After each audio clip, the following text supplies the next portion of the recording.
በዘመናችን የሆነ ታሪክ ነው ምነግራችሁ። ይህች ልጅ ከእኛው ጋር አብራ ዩኒቨርሲቲ የተማረች እህታችን ነች። እንደኛው ግን ጥቂት የሰንበት ትምህርት ቤትን ፍሬ ቀምሳለች። በጣም በትልቅ ውጤት ነው የተመረቀችው። ስራ እንደምታገኝ እርግጠኛ ስለነበረች እናት አባቷን ከገጠር ይዛ መጣች። እዚህ እነሱን ጥዬ መምጣት አልችልም፣ አዲስ አበባ ኖራለሁ ብላ ከገጠር ይዛ መጣለች። ስራ ቢፈለግ የለም። 1 ዓመት ከ8 ወር ስራ ሲፈለግ አላገኘችም። ኋላ እፈልግሃለሁ ብላን እኔና አንድ ጓደኛዬን ስናወራ እንግዲህ 1 ዓመት ከ8 ወር ገመናዬን ደብቄ እናት አባቴን በቀንም 1 ቀን እየመገብኩ አኑሬያለሁ። የቤት ኪራይ መከራ ነው፣ ብዙ ነገር ጭንቅ ነው። እባካችሁ ጥቂት ገንዘብ አበድሩኝና ወደ አረብ ሀገር ተሰደዳለሁ አለች። ታይ ብንላት እምቢ አለች። ጥቂት ገንዘብ አዋጣንላት። ለሽልማት የተሰጣትን የአንገት ሐብል የእጇን ሁሉ ሸጣ ጉዞ ወደ አረብ ሀገር ትሄዳለች። 3 ወር እንኳን መስራት አልቻለችም። እግሮቿ ማበጥ ጀመሩ። ማበጥ ሲባል ዝም ብሎ ማበጥ አይደለም። በኢሞ ፎቶ ልካ ስናየው አንድ እግሯ በራሱ 3 ሰው ያነሳው መብጠቱ። ሆስፒታል ስትመላለስ ቆይታለች።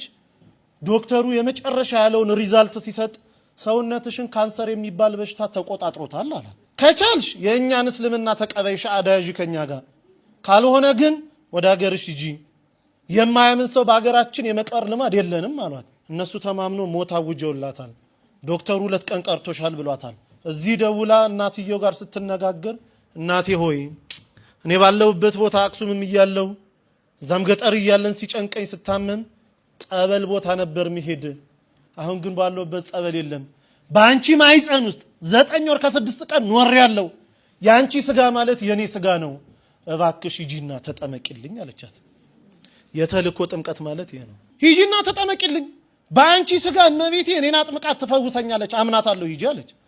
ለካ እናትየው እግራቸውን ያማቸዋል። እሳቸውም ጳጉሜ 1 2 3 2013 ዓመተ ምህረት ልደታ ታውቁታላችሁ ብዬ አስባለሁ። ሜክሲኮ ልክ ሲገቡ እዛ በስመ አብ ወወልድ ወመንፈስ ቅዱስ አሐዱ አምላክ አሜን፣ ይቺ ጥምቀት የኔ ጥምቀት አይደለችም፣ ልጄ ባለችበት ቦታ አጥምቂልኝ ትላለች እናት እየገባች።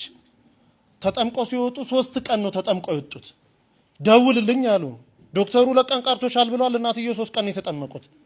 ሲደወል ልጅቷ ዝልፍልፍ ብላ ወድቃ ሆስፒታል ወስዷታል። ሆስፒታል ገና ስትገባ ራሷ ነው የምትነግረን፣ ሰውነቴ ላይ የነበረ ያ ክብደት የሚመሰን አላንቀሳቀስ ያለኝ ነገር ሁሉ ውድቅ ብሎልኝ አዲስ የ18 ዓመት ህፃን ልጅ መስዬ ሆስፒታል በር ቆምኩኝ አለች። ይሄ ከአእምሮ በላይ ነው። ዶክተሩ እንዴት ሆንሽ ይላታል። አላውቅም ትሏለች።